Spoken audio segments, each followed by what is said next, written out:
সমস্যাকে কখনো সমস্যা মনে করা যাবে না, তার কারণ সমস্যা কোনো সমস্যাই নয়।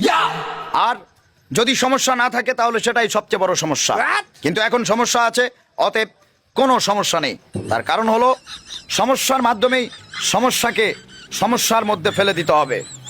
অনেক সমস্যার ভিড়ে একটি সমস্যা হলো নানামুখী সমস্যা। কিন্তু কোন রকম সমস্যায় যদি সমস্যা করতে না পারে তাহলে তো কোনো সমস্যাই নেই। আবার যদি সমস্যা এসে সমস্যাকে আবার সমস্যা করে দেয় তাহলে এটা আরো একটি সমস্যা।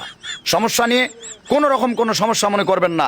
সকল সমস্যায় কোনো সমস্যাই নয়, আবার কোনো সমস্যাই নয়, এটি সবচেয়ে বড় সমস্যা। সব কিছুর মূলে সমস্যা থেকেই সমস্যা, সমস্যার ভিড়েই সমস্যা। সমস্যাকে সমস্যার মাধ্যমে সমস্যাকেই সমস্যা করে দিতে হবে। অতএব কোনো রকম কোনো সমস্যা নিয়ে আর কোনো সমস্যা নেই। সকল সমস্যা অলরেডি এখন সমস্যার মধ্যে পড়ে গিয়েছে। আপাতত সমস্যাকে সমস্যা করে দিয়ে আমি নিজেই একটা সমস্যা হয়ে গেছি, আর কোনো সমস্যা নেই।